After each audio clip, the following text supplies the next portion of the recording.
What is up? It's your boy D-Lo, along with my co-hosts Ty and Landon, and welcome to the Juice Crew Podcast, where ex-athletes come to relive their glory days and talk about life beyond the game. So grab a cup and enjoy. Yes, sir. Cheers. Cheers, fellas. Cheers. So, we are back in the building, and as you guys can see to my left, we have a special guest with us today. We got to welcome Anthony Brown to the podcast. Ant, we all know, have some great stories that we got to get into with you guys regarding our days in the rec at Rutgers Newark. But, you know, Ant is another example of an ex-athlete that, you know, played basketball at a high level, but also has learned a lot from the game of basketball and has some special stories to share about with you all regarding what he's been up to, how he's found success in different things, some different jobs and things he's gotten involved with, and who kind of inspired him to do what he did. And so, without further ado, I want to turn it over to you, Ant. Briefly introduce yourself to the family. What's going on? My name is Anthony Brown. I met these guys in college, hooping, getting buckets on their friends. Getting their friends a couple buckets. And I always used to see Ty in business school, seeing this news, saw him doing great things. And yeah, like, I don't, you know, this is my first podcast, so I can't, like, I don't really know how this stuff goes. We gonna get into all of it, but first, you know, just to start off, you know, our last episode and what we were talking about is Black History Month. You know, February is the month of Black History, and we all were just kind of talking about what Black History means to all of us. Do you have any kind of stories or what you think about when you think about Black History Month or Black history in general? So when I think about Black history, I think about this one quote from Muhammad Ali, is that what is it? Service is the rent that you pay for your time on earth, I believe, if I'm not mistaken. And I just feel like that's just very speaking to like our culture, and like, you know, like a very giving culture that, you know, and we're not always recognized. We don't get the most recognition, but nonetheless, whether you get recognized or not, just always making sure that you're a good person and put your best foot forward with things, and, you know, service to others is just, you know, your rent for your time. Yeah. Definitely. And you know what, we gotta start where you got inspired by the game of basketball. Like, you know, we gotta talk about, you know, when did you first get into basketball? When did you start playing? When did you know, like, you know, that was gonna be the sport for you? Was that the only sport you played? I know I had some football experience that was quite funny, but yeah, you probably a short snare. All right, so like when I want to say I was in the 5th grade, bro, I was a butterball. So I was like probably like, I was short, but I was like 135 pounds packed in like something crazy. So like my first experience like playing Pop Warner and stuff like that, I couldn't make weight. So it was like, okay, so I was already like fighting to make the weight of like maybe the age, like the level 2, like 2 levels up from where all my peers were at.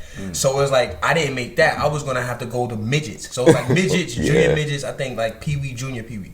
So my friends were playing on like Pee-wee. I'm supposed to be playing on midgets, but I've never played before. So I think I was just intimidated by the, like, you know, just everybody just going against people that were older and stuff like that. So my dad didn't really like force it on me. He said, if it's something that you want to do, I'm not gonna push you. Right. So that was it for my what position? Or you? I was just trying to make you were weight. just trying to. So you was one of the kids that had the sweatshirts on, pretty much running around the track the whole time, just trying to sweat it off. Trying to make weight, and like like I could have took the level up. I could have played midgets. Yeah, but I was like, nah, bro. Like, I'm looking at these guys. These guys are faster, stronger. Like, I'm like, bro. Like, I was just like, nah. Yeah, I couldn't do it. Yeah.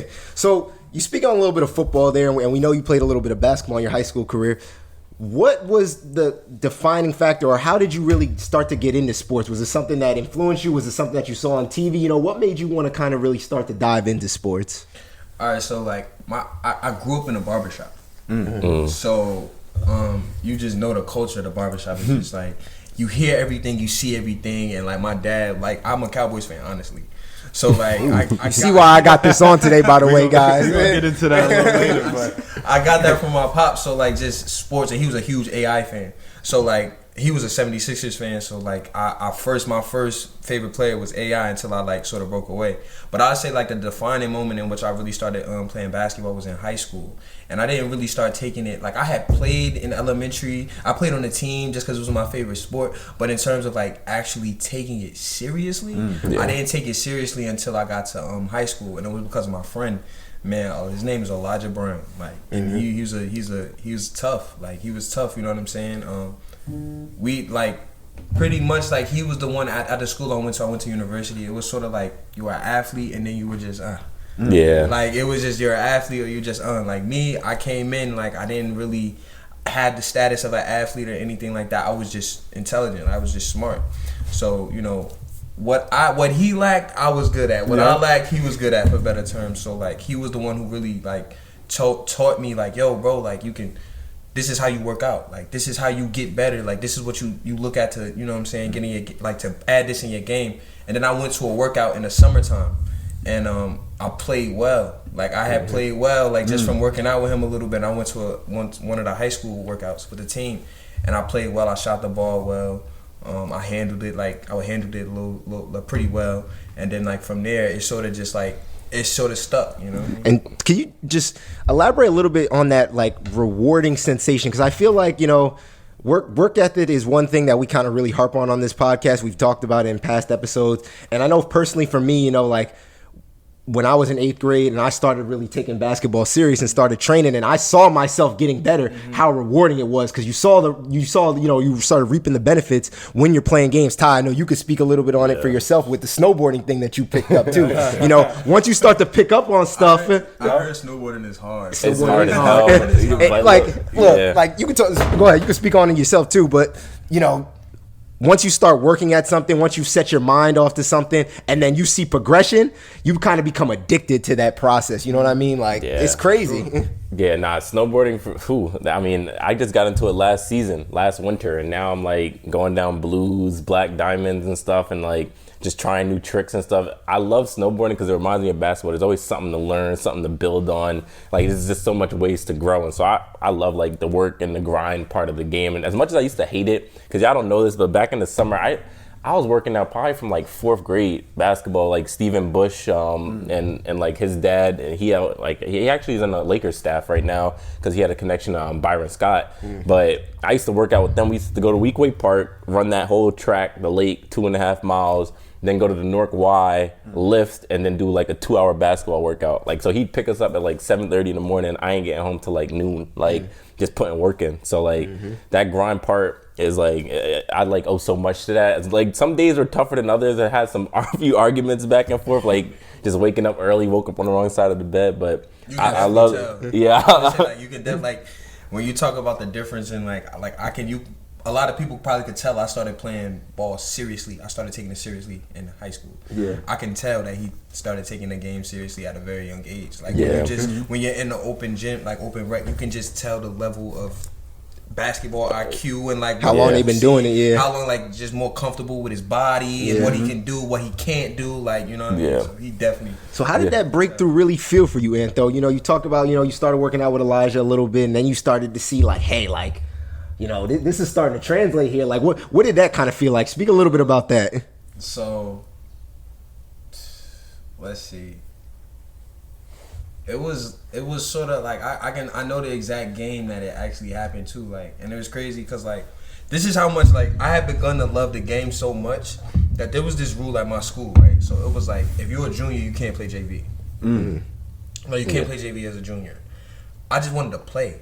Like I didn't care. Like I didn't care about like like how what people was gonna say about like, oh, he's a junior on JV and blah blah blah. Like, yo, like I just want to get in-game reps. Like that was more important to me. Like then, cause I could sit here as a junior, but because this is that module. This year we go down the state championship at Rutgers, right? We lose to Asbury Park. We lose to a real good Asbury Park team.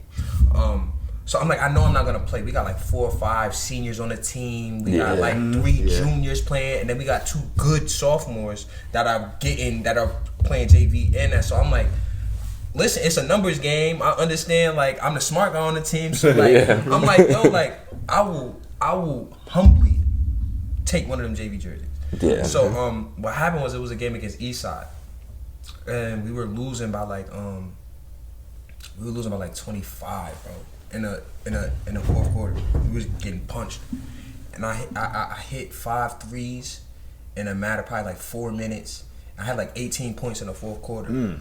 I stole the ball like it was an outer body experience, bro. Like if it was a feeling like no other, like, and I like it sort of hit me right then and there, cause like when you in a zone like that, like, and it's crazy. That's the only time I've ever been in a zone like that. Like, and I still remember to this day, like when you doing something like that, like it's like you're running faster than you can run. You're jumping higher than you can jump, and you can't explain why. Like you just like sort of locked in. So I say that moment was when I like it was a big confidence booster for me, like going into my senior year, like in high school, because I'm like, yo, like even if I don't get a chance to play that much, I know for a fact I can compete. And we were playing actually one of the JV guys that was on that team, Ab from I know Ab. NJIT.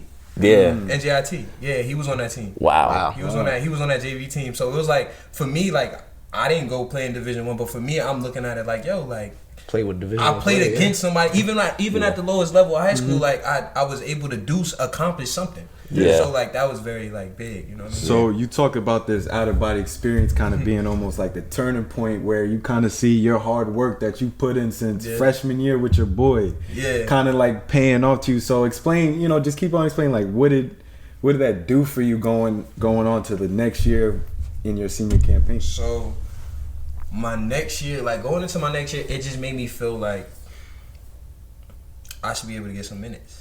Like it wasn't necessarily like starting, like, you know what I'm saying? Because obviously it's in the rotation, politics and it's a lot of politics in high school but basketball. I felt like at least I should be able to play a little bit. And one thing, I guess to my credit, I feel like, the games that I knew I was gonna play, like I did my job. So like in the beginning of the season, I'm not really playing, and then I'm feeling like I'm depressed, bro. Like depressed. Like my senior year was rough because my boy that was there transfers. He transfers to Irvington, so he's not there anymore. So I sort of fall out of favor a little bit. Like I felt like, you know what I'm saying? So I didn't have no way. I felt like sometimes there's players that can like go tell the coach like, yo, bro, like he's gonna hit this shot. Like he's gonna hit this shot. Like I know he's gonna hit this shot, and if he don't hit this shot, then you sit his ass down. You know what I mean? But at least give him an opportunity. So like that was probably what it was for me, and like I felt like the opportunities I did get, I felt like I shot the ball pretty well, and then like just not going back to me, it was sort of like like it was sort of hard, but going into my senior year, like I learned from it, bro. Like I just I learned from it. I will say that. Like I learned from it. It made me a tougher person mentally. Like mentally speaking, like just work hard and just no matter what happens, like however the chips may fall, bro, you just put the work in. You worked hard, like you said. Not always was on that top of the totem pole, whatever. But you had the hard work mentality. You grind. What does that do for you now? Just adopting that mentality of just, I don't care what the politics are. I'm gonna work and kind of make my own opportunities, make my own ways. So how do you bring that into your career now as an accountant? So, now it's sort of like, man, like I'm more comfortable with the idea that like things aren't always gonna work out in your favor. You should, like, a lot of times people say like you only have a plan A, like don't have a plan B or anything like that. I don't really. I just put my head down and work. Like I just sort of just put my head down and work and just have faith that the work that I put in, something good is gonna come from it, even if it's not like what I intended. Cause like a lot of times, bro, like you'll be thinking about something, you'll have a destination or a goal in mind, right? And you're just working and sometimes you fall short, and then sometimes you exceed it. You know what I mean? So like, just work, like, cause if you get to your destination and stop, you don't know what could have came behind it. You know what I'm saying? So I just work, bro. And just speaking on a little bit of that too, just letting kind of the chips fall where they may, just putting your head down, put it in your work, and let things kind of fall into place. That's just how life is, bro. Like that really is how life is, because it's the way we met. Like look how sports has brought us together. Like we met Ant playing pick up basketball at our rec center. Killing. He was kicking, and I'm gonna let you talk a little bit about that too right now.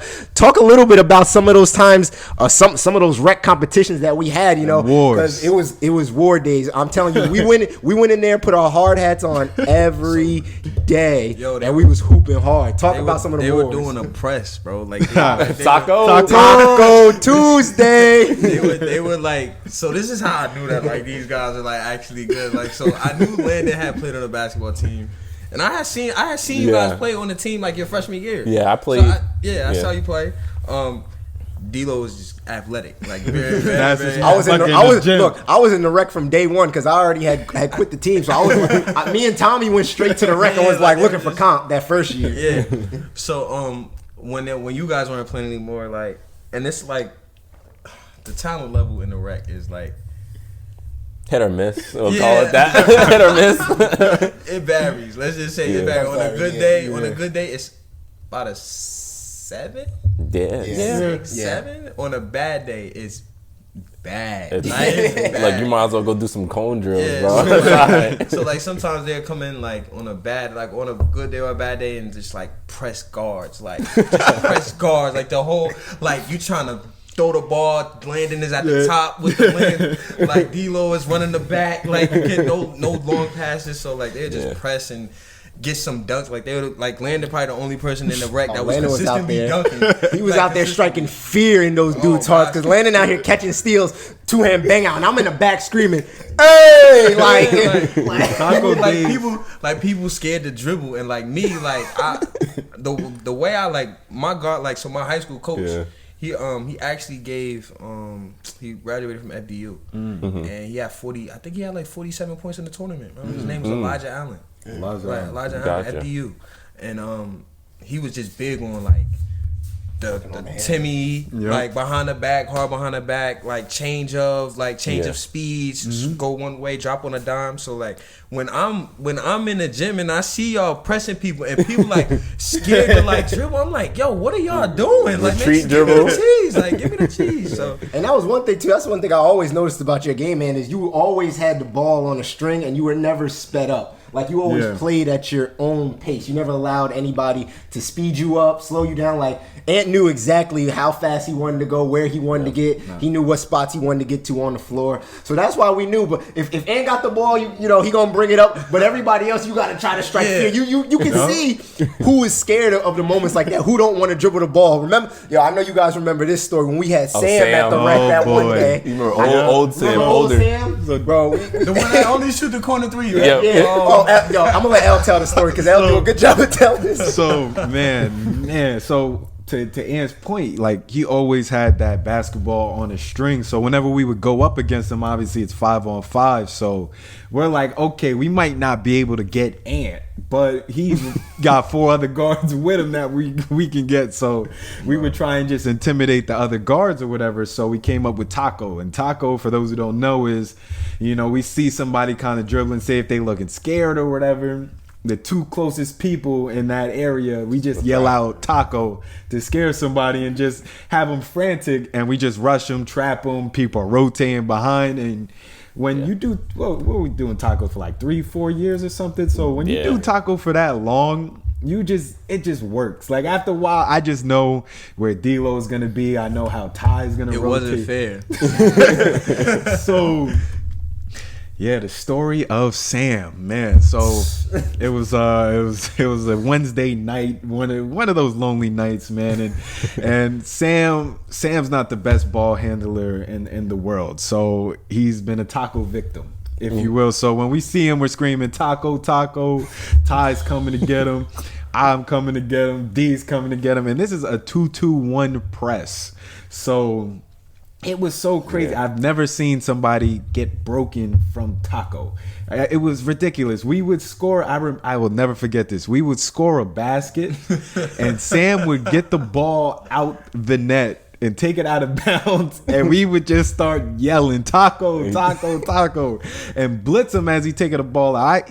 Tom Brady launched the ball to the middle of the court, right to me. It was, I almost had to like wipe my eyes and look like, oh, I didn't have to move, and the ball's right in my hand. So what do? Kick it up to right to Ty. Ty bounce past the D-Lo. It's a layup. So I'm like, okay, taco worked. We get a steal. He gets the ball out the rim again. We yell taco. Was I here? Was I there? I don't think you were there then. Were you I might have been there. I think I He might have been there. You might have been on his team. Very much could have. I think I might have been there for this. Oh my! I He kid you started not. hand grenading him, He, bro. yeah, he did it again. Threw it Tom He Brady did it 3 style. times. Did he do it 3 Three times? times. Hail Mary style. He threw it. I looked there. up. I caught the was ball there. again. I was like, oh wow, I just did it again. Kick it up to Ty. Ty bounced past the D-Lo. It's a He layup. had no idea why he just kept throwing the ball, because like after the first time you would think like, okay, I'm not gonna do that again, and then he took the ball out and just threw it again. We He were was like, launching like it. where he was like, that's a broken man. Like, Yeah, at that like- point you're broke. Like Like Hail Mary go long. He's not even Bro, playing that was- basketball. He's that playing was- football that now. was, That was Sam. Sam, good guy. Great guy. Phenomenal guy. dude. Foul, and will foul the shit out of you. And Yeah. Will foul the shit out of you. And he's gonna knock down the corner 3 too. Like, Yeah, that corner three was corner good. 3 open. Yeah. Yeah, so Sam's handle was Garbage. non-existent. Bro. Nah. Wasn't his game. wasn't the best decision maker either. Couldn't handle the cheese, bro. Look, credit to him. I think he knew what he could do and what he couldn't do at that age. Yeah. Because when he came into the rec, he knew, he was like, look, I'm just about to go and try to play defense, and if I get beat, I'm gonna foul you. Like, he knew off the bat he was gonna foul you. Yeah. Sometimes it would be kind of annoying It's like too, those actually. players. It's Yeah. like those players in the gym. Like when you see him, like you know, like all right, like he's gonna foul me, so I gotta be prepared to go up super duper, like way stronger than I normally would to compensate for him trying to pull me down. So Yeah. that definitely was saying, bro. Playing against Sam, like how Get do you you strong too. He's strong. Yeah, how do you strong, bro. how do you He's think strong. Jordan felt playing against them bad boys Pistons? You talk about That's people playing against coming in, Sam. just wanting Yeah, to that's foul Sam. you. That's Playing Sam. against a bunch of Sams, Ben but Wallace's and- those Sams are what, 6? We got 6'1" Isaiah, 6'10" probably Lambeer. Yeah. They got 6'7" running out there. Mahorn, all them boys. Yeah. Who else was there? Was Ben Who Wallace was the there? guard? Who's the 2 guards? Rip? Dumars. Was it Rip? Oh no. Dumars, Joe Dumars. Yeah, Joe Joe Dumars. Dumars. He was a tough defender too. Yeah. But the whole Yeah. team was locked up. The whole Dennis team. Rodman over there too. Dennis Rodman, that was Young young kid, Rodman, yeah, too, young- bro. They had a bunch of dogs. Just wanted to fight. Dogs. Bad boys for Detroit real. too. Yeah. But did you see that in the documentary how he said he got tired of getting beat up, and then he said he was like, I'm gonna start, like every time he was going to the rim, he was taking punishment, and then he said, He wanted to start dishing he punishment. said, yeah, I wanted to start Started dishing hitting it the out. weights, really. Yeah, hitting that Yeah, weight like, room. seriously. It's great, like Yeah. out, like the top, like just in life and everything, bro. You need to, at some point, you make a decision. Yep. Like Yeah. something happens to you, you make a decision, and you're like, yo, like this isn't happening to me. Right. Kobe Like, talked about that too, actually, too. When he was younger, he talks about that coming in with a frail frame. And he was like, yo, I looked at the greats and he said the one difference is they were hitting, they were hitting the weight room. Like, so he made that a religion to hit the weight room. And once Kobe hit the weight room, we see what happened. It was no turning back after Do that. you guys like what? Like, do you guys like watching like athletes like work out? Yeah, I did. Yeah. When I was, Like, especially know when I what was I'm saying? playing, I Like, did. Like yeah, drill, like like basketball drills workout or like that, like drills and like just the weight, like just Like weight- yeah, like just just what, like watching I could workout. just like I remember watching like Kobe in the weight room, like when I was like in high school and stuff like that, like and I just be like, it's crazy how like Yeah. what seeing something like what it does to you, like just seeing it done or seeing somebody work hard is like I gotta work hard like that. Like Yeah. it makes you, even if you can't, like nobody is gonna be able to put as much work in Exactly. as you know what I'm saying? But like it gives Yeah. you a vision, just an idea of like what it takes, like you know. What I'm You saying? see the product that you want at the end there. You see like the kind of the light at the end of the tunnel where you want to get. Yeah, so, for sure. and I one thing I want to kind of dive into just to kind of like, wrap up your basketball career. And I like seeing this dude, like I would see him in the rec, but I also see him in the business school putting some work in classes. And like this girl I used to date, they used to have class together. And she'd always be like, yeah, Aunt is always like interactive in class. And so I always like Aunt always inspired me in a way because, we both was born and raised in Newark, and I didn't get a chance to go to Newark public schools because my parents sent me to school, private schools. Like, yeah, I know that. And so I always like admire Aunt's grind. But I think like my proudest moment, Aunt, was kind of seeing that story come out like on News 12, and then like that kind of talked. And you mentioned your pops a couple of times earlier in the podcast, and just rest in peace to your pops, and just all Rest in condolences peace. there. But talk a little bit about like kind of like those moments of your life when kind of like, maybe when your pops passed away and kind of what you wanted to do in his honor and like graduating college and all those moments. So I would say like as far as my dad, man, like I feel like I had the best dad in the world, honestly. Like I wouldn't trade anything. I'm very, very, very appreciative for like the sacrifice. You know what I mean? Like we don't get here alone, right? So like you were in there, you were talking earlier about how somebody that works for the Lakers front office, working out with you or something like that when you were in the 4th grade, right? You don't become who you are without somebody investing something into you.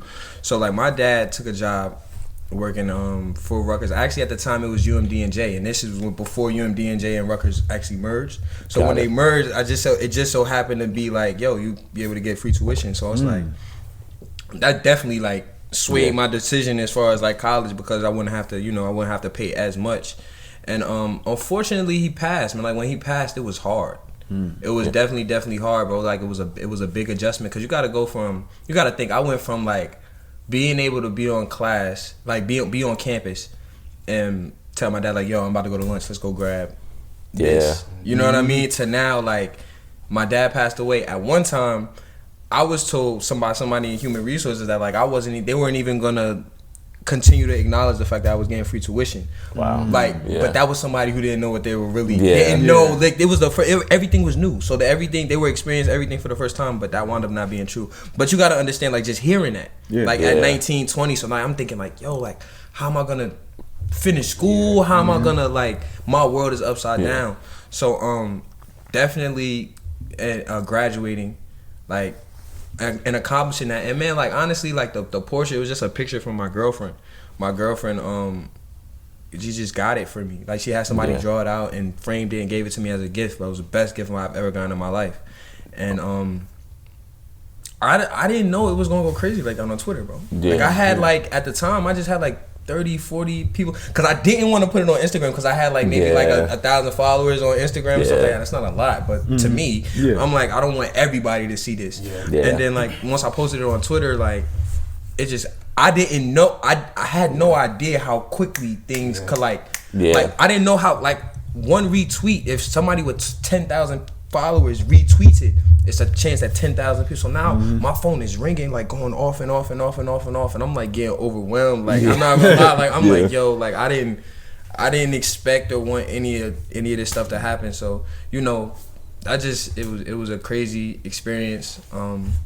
But I'm certainly like I hope, I know for a fact I make my dad proud. You know, graduating, I'm the first person on his side of the family to graduate with a 4-year degree, even though it took me 6 years. Like you know what I mean? And it doesn't matter. I want to tell people that too. Like it doesn't matter how long it takes. Nobody I did it in 5. Look, you run your own marathon, man. Yeah, for sure.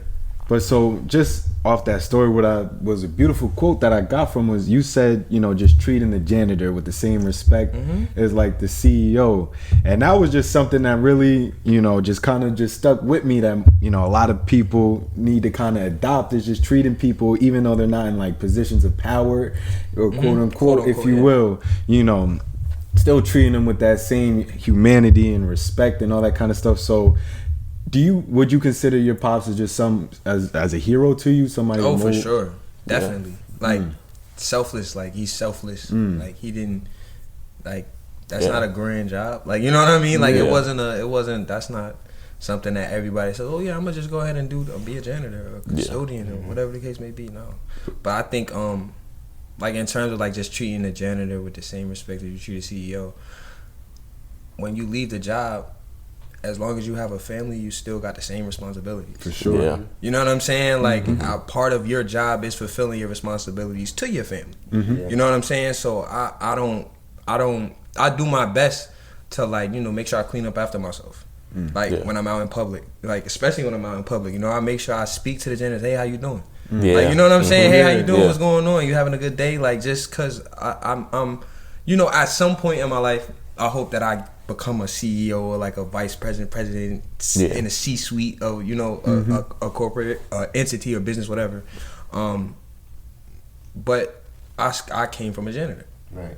I literally came from janitor. So it's like, and he's not just a janitor, he's way more than that. But like that's just very humbly. Like you got to be humble. And that's touching too. I mean, like you said, giving the same respect to anybody, because for one, you never know where that person might show up in any type of walk of life. You never know what can happen. You don't know what type of pull any type of person has. So that was one thing I've always harped on, is treat everybody the same. Like, no matter what you see from them, you should treat all people the same, because everybody has feelings, at the end of the day, no matter if you make $100,000 or $10 an hour, like, everybody's got something going on, a family they needed to support, and have some type of self-respect for themselves. And that's one thing that you should always give is self-respect for everybody. It's one thing that I was taught by my high school coach too, is he always would mention to pick up trash. And what he mean by that is, after high school games, varsity games, whatever, we all got the cups and stuff like that thrown off on the side, wherever, on the courts and stuff like that. And he harped on picking the trash up, not leaving the bench a mess. Like,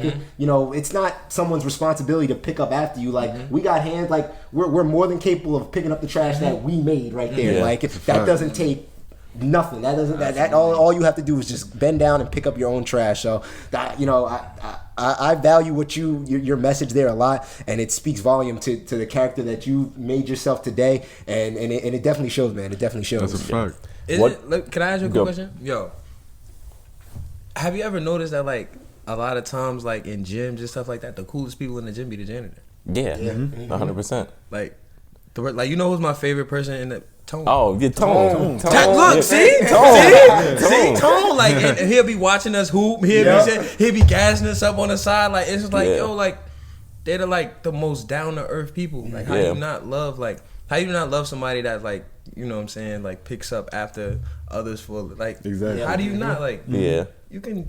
And think about it, without him, like, he's such an important. I don't think people realize how important part, they like, are. Like, like, it'd be trash. Like, people don't realize, like, you like, stuff wouldn't be clean. There'd be trash everywhere. Like, if they weren't doing what they were supposed to need to do. Like, people don't realize. Imagine them Rutgers games, like the bleachers and all that kind of stuff. How much Phil's probably just sitting up in them seats. Tone had to pick up while everybody. And side note too, like, it's a lot of money in cleaning services. Man. Yep. It's a lot of money in, like, cleaning service. Garbage. Yeah. Bro, waste management? Waste management, bro. I know people that were making millions in waste management, bro. Yeah. And then just even with, your pops' opportunity, at your pops' job as a janitor, gave you the opportunity to have free tuition. So see, like, that's the thing. So, like, and that's why I don't really like sacrifice. I don't like the word sacrifice because I feel like when you say sacrifice, it's such a negative, like, connotation that comes with, like, you're giving something up. I'm more so, like, I just think about what, like, you're investing into something else. Like, he made an investment in me. Yes. Like, that's how I look at it. He made an investment in me, so I have to do my job here to take it to the next level. To do my best to try to take it to the next level. You know what I'm saying? Yeah. I know you will. No doubt there too. And I think, like, for me, one thing I always realize, and I'm glad you kind of gave me that point on sacrifice. That's what I always used to think. My parents are like, sacrificing our living conditions or our situation in Newark where, you don't know when you're going to sleep. It might be a couple gunshots, sirens. Like, you never knew living in Newark what shit was going to be like. And so I was like, oh, they're sacrificing for us to be here, for me to go to private school, but really is an investment, because now I'm like, kind of what I was able to do now and kind of in the shoes that I'm in. Now I give back to them, and, like, I also realize and recognize for students and other kids that were in youth in Newark when I was in Newark, that there was an advantage or a leg up that I had in going to private school, that I owed it to all of those students and kids in Newark. And, like, that's why, like, I think about kind of when you told me you worked at City Hall, I did an internship at City Hall. I think I enjoyed that because, like, I never really thought I'd be able to see the inner workings, but it is really eye-opening. And it really is eye-opening. So it's definitely like you said, man, like, definitely eye opening, and seeing how the way that the city functions, like, just the you got the finance department, and the finance department has so many different offices. You got the budget, you got tax abatement, special tax, you got the business license department, then you got code enforcement, you got the health department. It's just so many different entities, and to see how everything how they all work together to make the city run. It's definitely I agree with you. Yeah. It's definitely an eye opener, and it was definitely dope. Yep. And we know you kind of, did that a bit boot camp at Rutgers as well, spent some time at, City Hall, and now you're consulting for Prudential. Talk a little bit about now kind of your current role, maybe in some of those experiences, and kind of, what that has you looking forward to kind of in your future from a work perspective. So as a consultant now, I'm an operation analyst. They make titles so hard nowadays. These titles, Like, bro, like these titles are crazy. Oh, they Bro. really Like, do. it's operations accounting analyst. gotcha. So basically, I don't like create like do journal entries or anything like that. I'm more so just in charge of.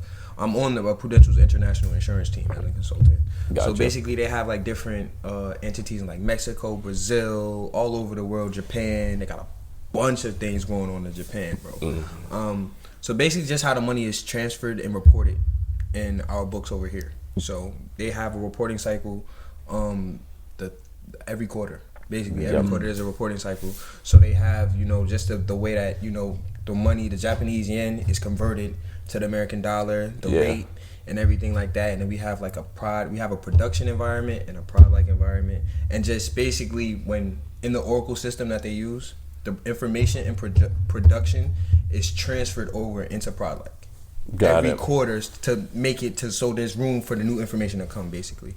So I manage that. I assist in managing that, so making sure that the different users have access to, be able to make journal entries or to post things or whatever the case may be in the different books. So that's a brief, like it's a small synopsis of it, but that's pretty much what I do as a consultant. Got it. And I think that sounds like, interesting. And like, the fact that, think about your background kind of growing up playing basketball. Is that something you would say you saw yourself doing 10, 15 years ago? Or you're like... I thought I didn't really see myself in the NBA or playing in college or anything like that. I saw myself in investments. Like, definitely I saw myself in investments. And this more so is just sort of how things worked out. Like, coming out of college, didn't have that strong of a GPA, so I wasn't as competitive of a candidate. So I would say that my work ethic kicked up tremendously after I graduated college, right? So like you talked about the data boot camp.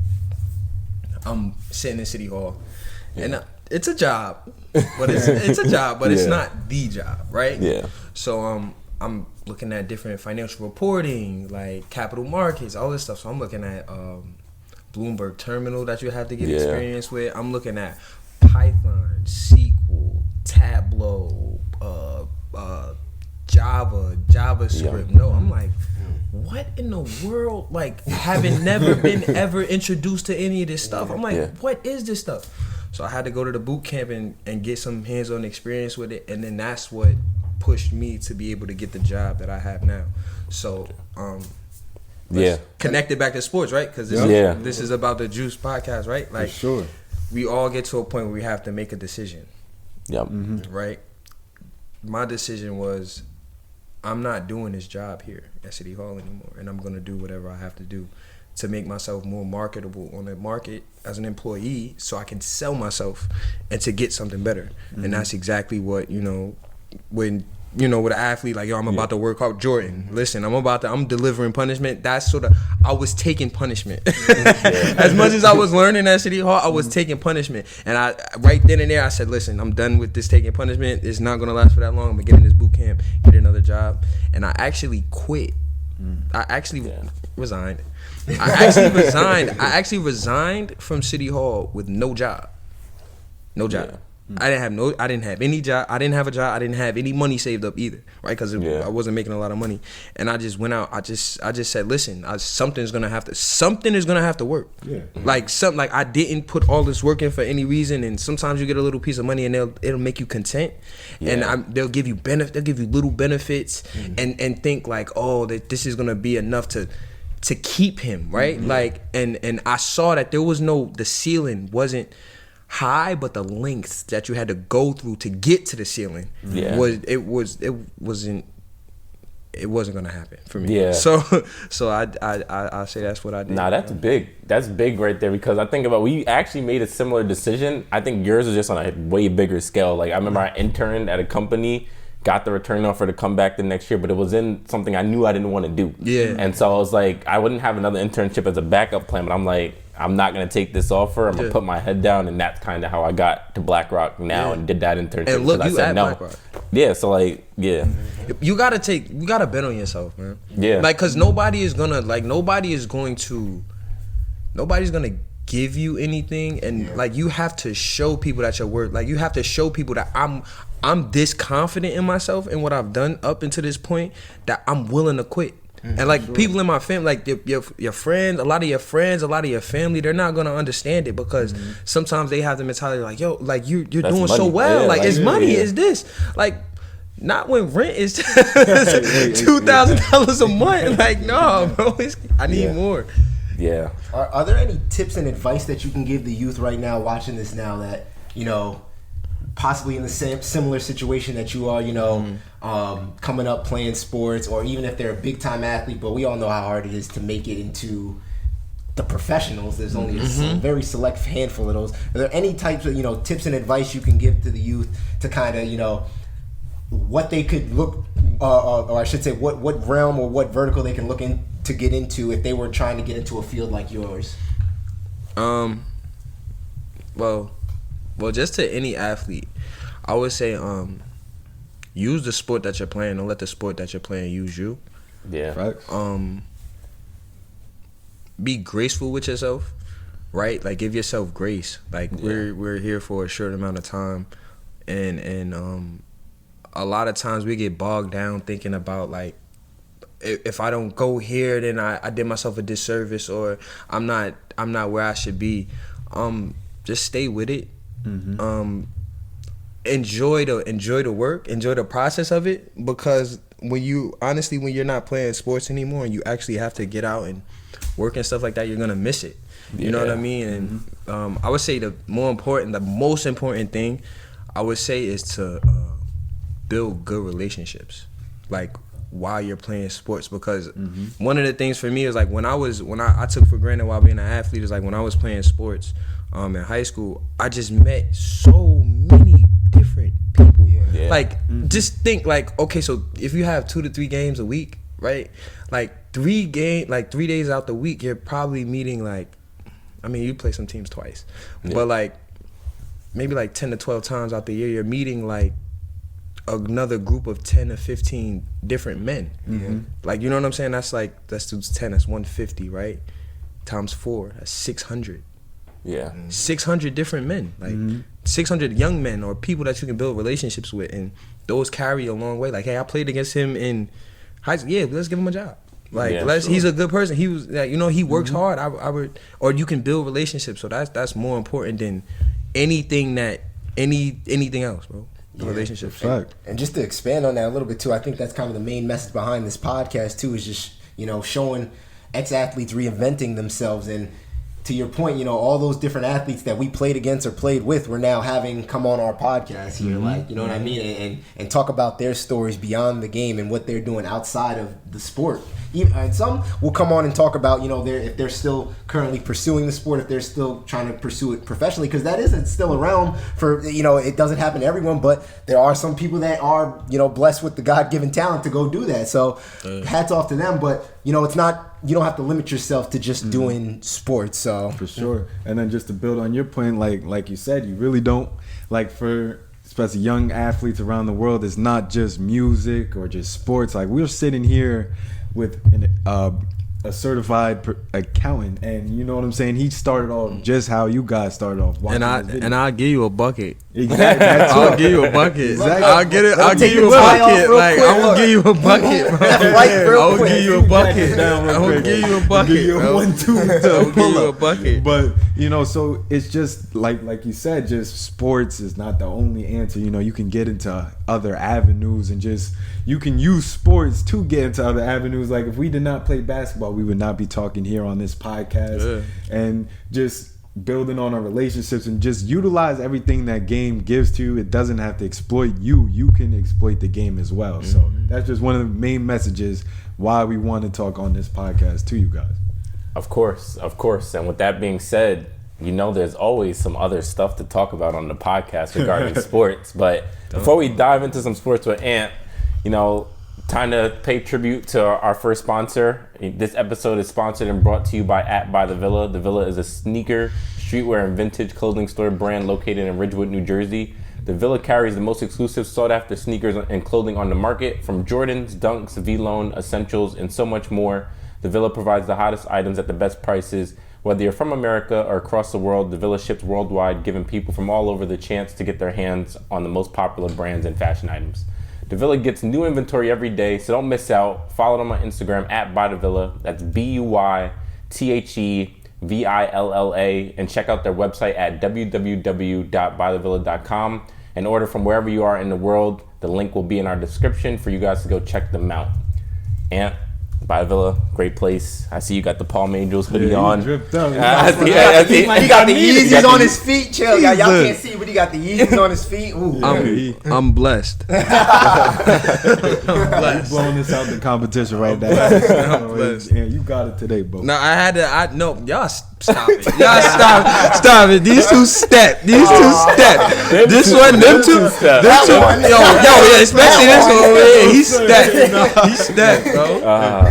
But we always gotta, we gotta stay kind of drippy. We gotta show, bring out our athlete backgrounds. We like wearing our Jordans, some Yeezys, feeling a little fly, look good, feel good. His nickname ain't Fly for no reason. We call him Fly Lynn. Like they call me L for loser, bro. They call if y'all don't know, go check. See, I don't even be posting it like that. Y'all don't even know what L got. That's the crazy part. I wish. We gonna expose that. Don't worry. I'll tell you, it's crazy. It's crazy. And no look, his catalog is deep. It's deep. I gave it to Ant, bro. But Ant, we can't let you leave without talking about some current sports and some current topics. And sir. We know D-Lo has his Eagles jersey on, and Ant is, probably one of the biggest Cowboy fans I definitely know, and we certainly had a lot of back and forth. I didn't win these back and forth, by the way. I'm a Giants fan, so clearly my team was out. But we got some things to talk about. Firstly, starting off with your Cowboys, what grade would you give your team at the end of the season? Are you proud of what you guys accomplished this season? A little bit disappointed? What's your feelings coming off the season as a Cowboys fan? F. Ain't playing. F? I wouldn't even give you an F. Not a C. Failure. Yeah. They didn't get what they need to do. First round. Okay, a 20, second round. Getting past the first round and losing in the second round, I probably would give us a C. C. Listen, man. First round exits is I can't defend them. I can't listen. I can't defend. Like it's horrible. I've been a Cowboys fan all my life. I haven't seen one. Like when I was young, I didn't see it. So it's like, don't get me wrong, we better than y'all. Like that's what I'm saying. Like we're better than the Giants, and we're better than y'all too. We better than listen about that. This is my one thing. Like outside of the division, we don't have any success, but we're the gatekeepers of the East. Ooh. In terms of the last 2-3 years, yeah. Y'all the gatekeeper for the last 2-3 I'm years. talking But about is that saying much? But I'm talking about. Okay, so first off, I love when people say that. Like I love when people talk about like the NFC East, right? The reason I'm just saying. The reason that the NFC East is looked so far down upon is partly one because of the media, right? Yeah. Like the media loves to talk about the media loves to talk about the Cowboys. Period. Like, the Giants play in our division, right? So we have a team in our division that's lost 10 games the past 5 years in a row. And as far as people that say like, oh, the NFC East is just like, oh, it's the weakest division, like that's just like the scripted media talk. How many other teams in the playoffs this year sent 2 teams? Yeah, very true. In the playoffs. Very true. You know what I'm saying? Like it's not like Washington was competitive. Washington beat the Bucks. They beat They beat the Bucks this year. So and they it's almost beat them last year when they were in the playoffs. So that's what I'm saying. Like our division, like if you get caught up in what the media and Stephen A. Smith, like everything that they try to, you have to look at it from your own lens. Like like our division is competitive. It's not the best, but it's competitive every year. And I look at it like this: if you go down the past 10 years of the Super Bowl era, from 2010 to let's say 2020. Who has been winning the Super Bowls? Because it's been Tom Brady in the NFC East. Yeah. Is it like who else has really gotten one up in that span? Not making like it's Tom Brady in the NFC East. The Chiefs got one. Chiefs got one. Chiefs snuck in there and took one. Like, but everybody else hasn't been able to grab. Like everybody else has been struggling to get one. Like out of the whole decade, like NFC East got 3 of the championships in that past decade. So, like you said, it is funny how we always get that bad rep for being a bad division, but. You know, it seems like we doing something right if we win some Super Bowl. We sending 2 teams, like you mentioned, to the playoffs. So One thing I will say, and I've made this take so they know where I stand on the Giants is I don't care. I just don't care. Like I don't care. Time out. Remember how we was just talking about Sam, guys? The Giants have broke this man. Like he's hand grenading, just throwing the ball up. They've broke him at this point. Ty literally, you know what? Did you hear his New Year's resolution? He not gonna talk no Giants. Oh yeah, he did. Yeah, he did tell me that. He did tell me that. He said, bro, I'm not. But listen, I'm in the same boat as you, bro. I'm not like, bro. Remember when the Eagles won the Super Bowl? I posted that picture. Which one? That picture, I had all my Dallas Cowboys stuff, and I'm laying in the bed, and I'm looking at the TV like this. So every time we lose, bro, it just keeps coming out, and it's the most. So like, I'm not talking Cowboys anymore, anymore. Like until we get listen. Mike McCarthy is his job. Like he's on fire right now. Like do you want Sean he's on Payton? a hot seat. How many Super Bowls has Sean Payton won? I think one. Uno. Yeah, one. Just one. Yeah. Look, that's the same. But, Mike McCarthy and him in the same boat, really. It's like to be completely honest with you, the Cowboys are the Jets with a Gucci belt on. As a Cowboys fan, I can say that. I'm completely objective. Like I'm objective. But like we're like, bro, playoffs, first round exit, season's done, bro. You might as well save the hits on your body and just not like no more first round exits. Like we can't do that. Can't do it anymore. Has been I think that's been the main disappointment behind the Cowboys is just that they just haven't had any playoff success. Like you guys have had good seasons, and like I can think of them having great seasons, but it seems like every time they get to the playoffs, it's just like, damn. Like I even had y'all making it like I was saying from the beginning, I'm like Dallas. I thought y'all actually had turned the corner this year because at least I thought y'all turned the corner. I'm like Dak coming in here. You know they finally got that leader that can take them.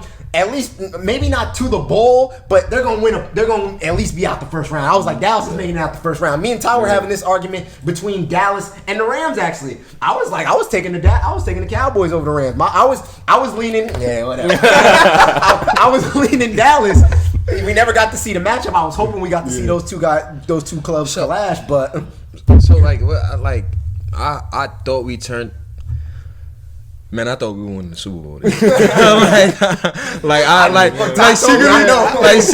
Secretly, I thought that we had turned the corner.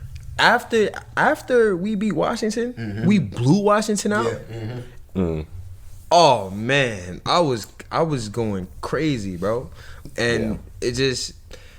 This was like, and the crazy thing, the worst thing that happened to me is that like I tuned into this Twitter space. Twitter spaces are dangerous. Like I'm gonna tell you why Twitter spaces. I'm gonna tell you why they're dangerous. So I'm scrolling through Twitter after the week 13, right? And like it's just this space with just Cowboys fans in it. And I'm like, let me jump in this. I'm a Cowboys. So fan I jump in it, right? Fly. I jump in it, and like they're just talking like so like in the spaces people from like 50 years old to like my age. So I'm a new Cowboys fan. I haven't seen the highs, and they were like, nah, this is the year to jump on board. This is the year like if there's any time to jump on train.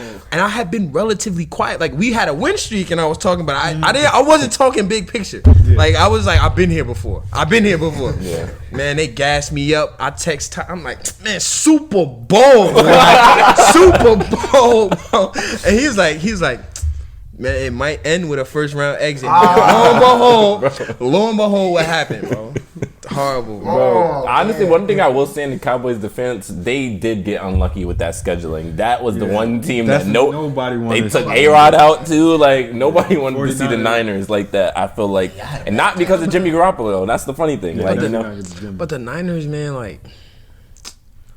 They're a good. well coached team. Well They're coached. they're a well They run that ball. coach. Like, do you know what other team? Let me ask you, what other team in the NFL does the owner dictate the play calling? None. Has a say. Like, even has a say. Well, Giants, we could get into that ownership, Yeah. but But like, It ain't nothing like how they do in Dallas, though. Yeah. Not what they Jerry got, World. what they got in Dallas is something. I'm a little mad at my dad. Dad, I'm kind of mad because you like brought me into this, like, and I'm stuck. I'm stuck, thinking bro. about I'm stuck. that TikTok. I'm stuck. stuck. I got a Team shirt, at bro. 10. I got a shirt for you in the room. I got a hat for you. I'll induct you right here, So right listen, now. Today's so show. listen, If you so wanna come listen. over. So check this out, right? The first game I went to ever was the last Game of the Last season. season. last in regular Philly. season game. Yeah, Yeah. yeah. So Cowboys Philly. Y'all fan base is something. They crazy. Like Yeah, crazy. talk Like about that, every time it's a touchdown. Man, I be riding through my old hood, but I'm in my new hood. Like me, like every touchdown, like it's just like the energy is crazy. And I've never been to Dallas, so I gotta go to Dallas. You got know what to. I'm saying? But like but not I would for say game. Philly is dope. Like y'all fan base is crazy. Nah, I felt that same. I mean, it's not football, but I remember what's it called. As they know, I'm a Bulls fan. So my pops and my brother, they Knicks fans, diehard. So Same. Are you Knicks? Oh, Unfortunately, so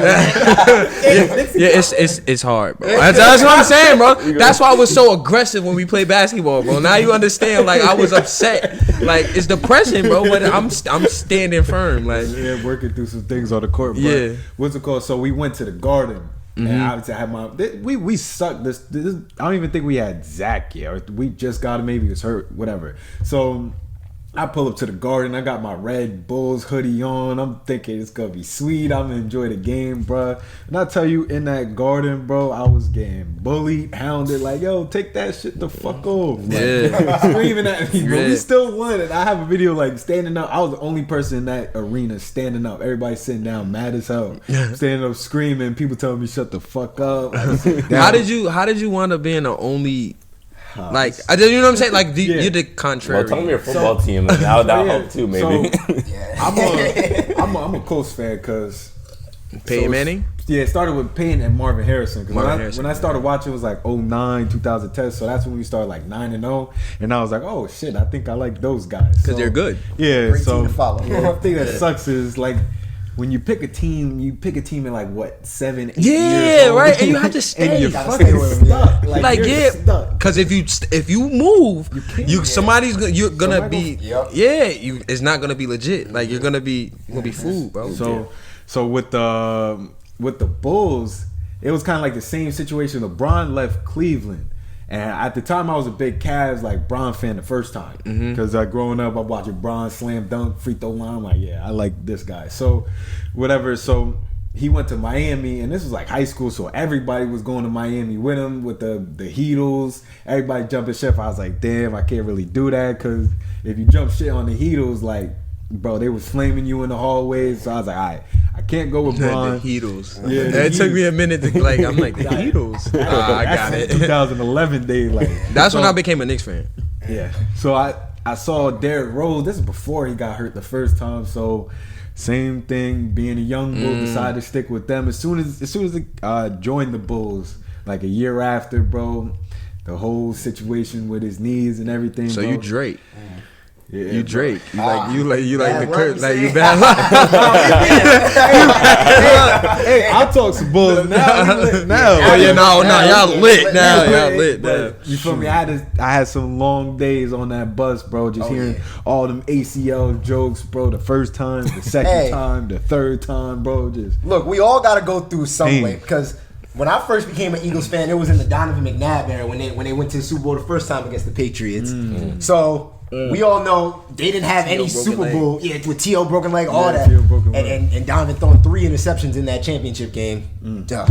And then they would get to the NFC Championship and lose every time. Every time. Better every than the time, first man. round, though. Yeah, that's true. Better than the That's first true. round, But you bro. don't understand it. Like you don't understand. Like I'm around all like I feel like most people around this area are pretty much Dallas fans and Giants fans for whatever reason in this area. There's Eagles fans too, but in my family especially, it's Dallas and Giants. So all I'm hearing every day is, oh, y'all ain't got no Super Bowl. Oh, y'all ain't got no Super Bowl. Or y'all ain't got no Super Bowl. I get it, I don't got a Super Bowl. So you know how glorifying and how good it felt to finally break the glass and have Nick Foles win us a Super Bowl. Nick Foles of all people. And shot it out. You know what? He's my favorite quarterback of all time now. They need to put a statue of that. They do got one of Doug Peterson out there in front of Philly. Bro, Nick Foles is the man. How do you have a statue of Doug Peterson and then fire him? Like, bro, give it to the quarterback. He just got one. I don't know. Yo, bro, they fired him. B, with the Nick Foles story, let me ask. So once you guys finally won that Super Bowl, how was that night's rest? Finally, horrible.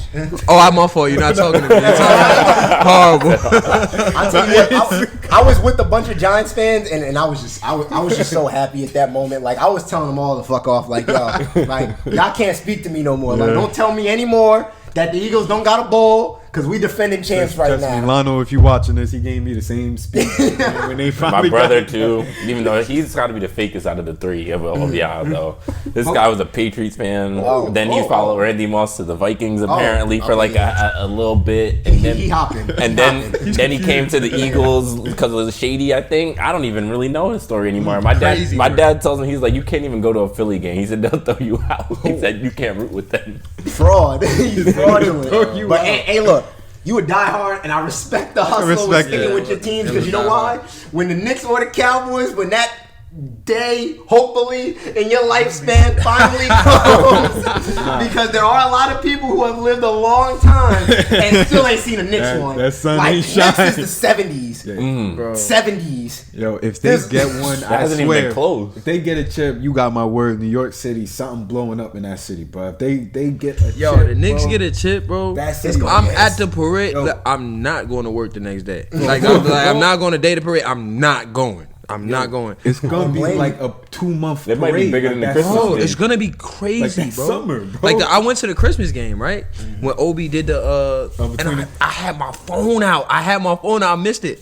And when he did that, and the garden went crazy. And one thing I would say about the Knicks fans, the real fans are up in the nosebleeds, bro. They're up in the nosebleeds. Like down there, they're just like they got two celebrities. Those are the ones that just want to see the star. The real fans are definitely up in the nosebleeds. That's they had the Kith, like the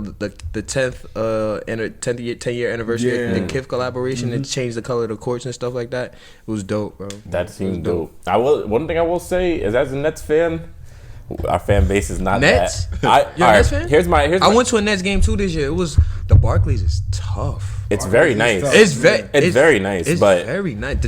When the other teams come in, though, the amenities are great. The amenities. Look, like time, not many Net fans in there though. Yo, I went to we both went to the Knicks game when the Knicks came to Barclays, and then I just went to the Lakers game because my brother's a Lakers fan, so I took him. It might as well been in LA and Garden. Like, it's that Bring bad. him back to Jersey. Yeah, that's what he been saying. I was just about to ask you. I was like, I've been screaming at this camera. The Nets need to come back to Jersey. Yeah. Thoughts? Kyrie, come home. Like, come and home. We're feeling Like, way more. Like, think about it. You don't want to drive to Brooklyn from. I drove to Brooklyn. How long Parking it is take you? horrible. Like, and just the people. Like, it wasn't. I will say it was a show. It wasn't like basketball fans there. Like, I saw the Pelicans and the Nets play. Harden had a light. Like watching Harden play on the side. I know I got distracted, but Harden, like, watching him play was like, it didn't even really look like he was trying. I like it. It didn't look like. And then it's like you look up and he's 28. Oh, that sounds like a James Harden game, honestly. Like 28, like okay, like it's just like it's effortless. But nah, bring him back to. I should have. You know what? If I could do it again, I probably would have stayed with the home team. But like I'm committed now. Like I'm committed to the Knicks. Like once Melo left Denver and came to the Knicks, I was like, yo, I need a team. Like, I'm a player guy, so I was KD, but I couldn't fall into the Warriors, so I had to hang out in OKC with Russ for a little bit. That'd have been easy. But I feel like this though. So depending on where you live, this is my rule. Well, this is I feel like this is okay. I feel like you can root for the home team no matter what, because you're from there. Yeah. But granted, so you made, what's your team? The Nets. Okay, you like the Nets. What's your team? Yeah, what's it? I'm a Bulls. Okay, so you're a Bulls fan, right? Yeah. Y'all don't count because y'all just really Nets fans. You a Bulls fan. Yeah, I'm not rooting. If the Bulls, listen. If the Bulls aren't having a good year and the Nets are in the finals, you can root for the Nets. That's right. You can root for the home team. Yes, you can. What's up, bro? You got my word. I like your thought process. I just feel like it is like. Logic. Cause logic. But now see, it's different. As a Cowboys fan, it's different. There's no way. There's no way. Like my other root team. For the Jets. If the Jets would have won, but that's just not what happened. But you can root for the Jets. Except the Jets. When Eli won the rings, he wasn't running around the crib super excited, bro. No, not at all. He wasn't happy for him. I like Cincy. Cincy. Yeah. I like Joe Burrow. Not Cincy. I like Joe Burrow. I like his. Yeah, him and Chase gonna be scary for years to come. So, 2 quick ones, and before we get into our last segment, which is start cut bench, will be fun. Okay. Cowboys and Knicks fans. First, let's start with the Cowboys. What are your expectations for them next season? And then for the Knicks, what do they need to do? Do they make a trade now? Get rid of I need your 2 takes for the Cowboys and Knicks. Which one you want first? Let's go Cowboys first. Oh boy. Expectations? Yep. Drama. Drama. But is it playoff? So I would say the minimum is a playoff appearance. Playoffs, but I don't know what's gonna happen after that. I see drama just because Jerry Jones is gonna dictate so many things on the field when he shouldn't have an input on the field. What's going on? Mike McCarthy isn't really. He doesn't strike me as somebody that makes players not. And I know we're talking about professional athletes, so it's no fear, but just the element of he's not gonna make them want to go run through a brick wall, and he's not gonna motivate them to the point where they feel like, man, if I don't do my job, I'm not gonna play. You know what I mean? It's just it's next. Whatever happens this game, I'm gonna be in this spot next week. So that's why I feel like we're probably just gonna, at best, probably second round. And I think it's gonna be like Mike McCarthy right now is sort of lame duck, because everybody wants Eric because they want Sean Payton. So you got to think so if he loses the locker room, right? So now the locker room. It's gonna be you're a lame duck coach now. So we can sort of just half-ass it, and you're out of here. Now we got a new fresh face, and if Sean Payton comes in, he's running everything. It's gonna be his offense. He's gonna run call the shots. So that and Knicks, get rid of Randall. I agree. And get rid of Randall, man. Like this guy, my man. Let me talk about Julius Randall, bro. I don't know. I was very vocal about the very first game of the year. We go at it with the Celtics, right? Hard left, turn over your right shoulder. No, it's hard right, go back left. It's hard left, up, and up. It's no jump shot. It's no finesse. It's no nothing. It's like the last possession of the game. And he doesn't get a good shot. He doesn't even get a good look. But he wants the ball. He wants to take the last shot. And then when he booed the Knicks, we're 10 and 25 or something like that, and we getting blown out by 25 at the crib. At the crib. It's the city, dog. We're gonna boo you, and then when you boo him, you say "F you," put your man, get out of here, bro. You soft, you emotional, bro. This not the city. Melo never complained. Ever. That's never complained, bro. Good, bad, or ugly, he needed help. Buckets on top of buckets on top of buckets. It was no question on whether or not we might not have won because of Carmelo might not have took us over the top, but we never lost because of him. Yeah, he's looking at himself like a superstar, and it's bro, you're not that. Like, you got to be more realistic with yourself. Like, you're not in that upper. You're not a Jason Tatum. You're not even a Jaylen Brown. Like, you know what I'm saying? Like, and Jaylen Brown is a step up, but he's emerging. Like, you know what I mean? So it's like, bro, you're in the city and you're the best player on and RJ. That's what I'm saying. RJ lately in the clutch trying to take on the rise. Yeah, balled so out yesterday against the Lakers too. that's what. Yo, he was. I thought that bro. was He win. was. Yo, Going crazy. He's laying DeAndre Jordan, talking some and one. Like, actually, no. I said this like you remind like the way you play reminds me of RJ. I don't like Harrison, look. like it like It's because Kentucky, but, because like I seen a couple times like you just like I can't be sped up or something like that. Like, you got a bigger frame and you just sort of like get to your spots and like you can get to the rim and you're not like RJ's not super duper athletic. So like I'm like, yo, like for whatever reason you always like I said this appreciate that. a while back though. Like I said this a while back. I'm like, yo, like you sort of play like him to me a little bit. Like Not a bad player to get compared to. Yeah. I'll take it. We're gonna try to bring it back. You know, men's league hopefully coming soon. We'll see. yo, We might get some I need to. I haven't picked the ball up in a minute. But So get in the spring league with us, and then we're gonna chop it up right here. We're gonna talk about it. I do want to get into a men's league, bro. I do want to get into a men's league. Sure, now we gotta do it. And before we let you go, and I'm gonna play a little instigator today. Right? I'm gonna just be an instigator as the only AFC South guy at the table. We're gonna do a start cut bench. Okay. So we're doing NFC East teams, but you can't pick.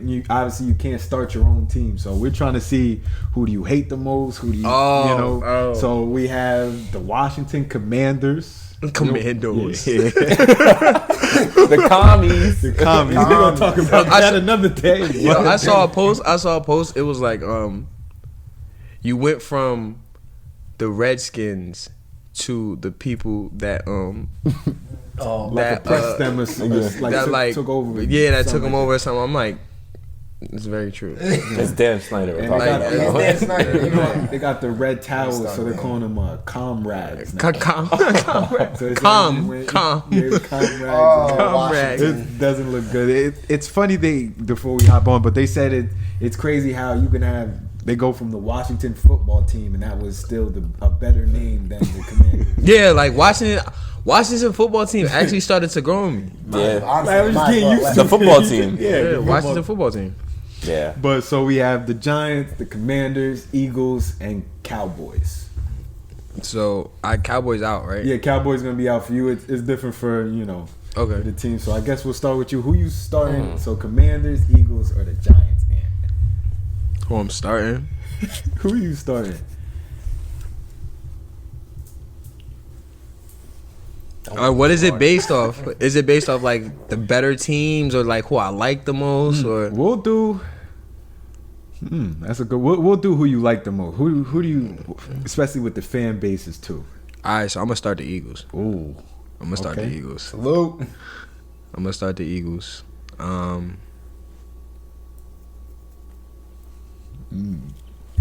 Giants cut. Giants cut, bro. But like the Eagles, but I will say like I like the Eagles. Like I like the Colt. Like when I went to Philly, like I could, even though I'm a Cowboys fan, I could really say like, yo, like it was freezing cold. They outside, like they outside, bro. Like you could go up there and get a little Philly steak. It's not the best Philly steak in Philly, but like you can go get a steak and like just sit in the field. It was my first NFL game, so I could have been a little fanboy, like just in like all, but it was definitely like I rock with the. I like your team. Like I like Jalen Hurts. I'm like when you talk about like somebody that like I feel like you go to war with him. Jalen Hurts. Yeah. Good So I mean, so you're benching the Commanders then. So And the Giants is just because they not like they just like who cares about them? You know what I'm saying? Like who cares about? I don't like them or dislike them. Like they're just there. They're they're the irrelevant child of the NFC So East. guess I feel what? like. Oh, go to the Giants fan then. Ty, who you start? Eagles, Commanders, or the Cowboys? Start cut. well, I'm definitely starting the Commanders because I'm still as a Giants fan can laugh at them. I can laugh at the Commanders a little bit still. And I'm cutting the Cowboys. I can't stand the I Cowboys. picked right. Bro. I picked that right. rivalry is too start. You know, like I just can't stand the Cowboys, and I'll bench the Eagles, and I hate the Eagles too, but you know they got a bowl. I hate them a little bit less than I hate the Cowboys. So Why? I'll bench them. Why? I hate all of our division, to be honest. But I'm saying why us the most, bro? it's y'all fans. Like me? Not you. You're an anomaly. You're the most, tolerable Cowboys fan. I'll give you that. But most of y'all, the most depending of on y'all. who you ask, though. It depends who you ask, cause like with certain, like, cause there's certain fans, bro. Like, all right, so like this. Oh man, I'm not even gonna say his name, cause I'm gonna promote this, but I'm not gonna say his name. Yo, he always like. I've seen 2 Super Bowls in my lifetime. See, I'm past that. As Bro, a Giants y'all been fan. horrible. Y'all been I'm past 5. Oh shoot, 5 straight years of 10 like double-digit losses. I went through our records for the last 10. You need to like worry about yourself. Like when Cincy won, like Cincy getting to the Super Bowl in the chat, it's like, oh dag, like Cincy's been there since. I've seen Cincy in the Super Bowl since, but I haven't seen. Never mind. I'm like, bro, that's what the media makes people do that because they talk like, why do we have a 3-part special? Yeah. Or like, why do we have a 3? I don't even want. We didn't ask for no 3-part. Like the fans did not go and say, yeah, give us a 3-part special. Yeah. The media does that. Like we didn't do that. Hard like knocks. you know what I'm saying? It's like we get a bad rep. Like we get a bad rep, bro. Well, for me in the Eagles' perspective, I'm gonna start the Giants, and I'm gonna tell you why, because they bring the least amount of competition. Like I said, look, I ain't worried about them. Like I'm gonna start them because what I gotta worry about them. Like I'll go ahead, I'll start them. I don't got no gripe. There's no hard feelings because there ain't nothing to worry about there. So I'm gonna start the Giants. If I'm gonna keep going off that mindset, I'll go Commanders bench, and I gotta cut the Cowboys. Yo, I just showed love. I just showed y'all mad love, bro. But now it's for the fact that y'all are the biggest the biggest threat to the Eagles, at least winning the division. From my perspective, for the next couple of years, you guys do have a good team. The defense is gonna be. That's actually the part I'm kind of worried about. Micah Parsons looked like he about to be something he different. Like he built like a freak. I don't know what dude's gonna do with him. And then Trayvon Diggs is a hawk where he takes stuff out the air. He can't really guard too well, but he can hawk down some balls. I tried. But I just want to touch on one of the things you said. You said we the biggest threat, right? Yeah. Between the Commanders, I don't really think that we a threat to y'all. I think we just in the way of y'all. Like y'all will be a threat to us. Yeah. Like more than you know what I mean. Like I just want to clap like because Big Brother isn't like you know what I'm saying. Like I just wanted to just establish like because it's a pecking order in which things go. So like we're in your way and y'all are a little bit of a threat. Hey, the pecking order looks like this. We both made the playoffs and we both got bounced in the first round. So at the end of the day, and that's we in the same seat. One first round exit was a little bit more expected than other, but we'll leave that alone. Which one? We had to go up against that goal. Mr. Tom. Look, and I wanted us, Tom Brady. I wanted us to compete a I didn't little even think more, they should have but- been in there. Yo, But I still say, I said in the beginning of the year, I thought the Giants were Super Bowl sleeper pick. I think it was like our second episode. Delusional. Yeah. And the thing is, everything I made wait, what were you thinking about when you said that? I'm sorry. The exact point I was making, all the points I made became true for the Eagles and not the Giants. I said we'd sneak in as a 9-8 team behind a strong defense and a good running game. That was my The point. Eagles defense was strong. Yeah, it was. Yeah, that D line. Plays, yeah. We were able to get to the quarterback, and Slay was locking down a lot of number one. Yeah, When Slay had a good year. Now, when Slay they had a good played year. the top talent of the NFL, obviously it wasn't the well. same, but They played well. They We were. beat the They teams were. we needed to beat. They were above. It was like kind of that sneak into the playoffs feeling, like you know. Yeah, but the make it- Eagles didn't beat a team with a winning record all year. Nah, that's what I'm saying. We beat teams we were supposed to beat. And we Like struggled us. against the good, Like really us. good teams. Like us. Yeah. Like we're gonna see how good the Cowboys we're gonna see how good the Cowboys team really are now because we're gonna be playing the first place teams this year. So we got Cincy and we got the Rams on our schedule. Yeah, y'all got the Colts too. I think so. Yeah, because we played. Yeah, we we all played. played in the division. We all played Think AFC so? South. Yeah, so. Like, Oh right on man, y'all. Landon, You about to get it it right. Oh, we You're and gonna Landon hear- gonna hear all of us. We all got. Oh man, like Oh, y'all go hear me. Carson versus the Eagles again. I can't wait. Nah. Carl, he gonna might be a not good be one. there, bro. He might not be there. Look, Colts fans better hope he not. He might not be there. Shit, Why? we Why get would? some- Why? Who they gonna get? They, Try to get Rodgers. Shoot, try to get Jimmy G at this point. Anybody. Something, anything. Yo, Anybody- Well, wait. You wouldn't take Aaron Rodgers? he's not going there. I don't think. Why not? He going to San Fran. He got I a think he running back. wants to He got a be. running I think game. he wants to be out I west. need weapons with him though. I think he wants to be out Sunshine. west. He got this hair. I don't know if flowing. Colts can Well, make listen, it happen money wise too. he's Though going- they got a shit ton of money they got to pay. Like Carson's contract when that comes in. Oh, like they do.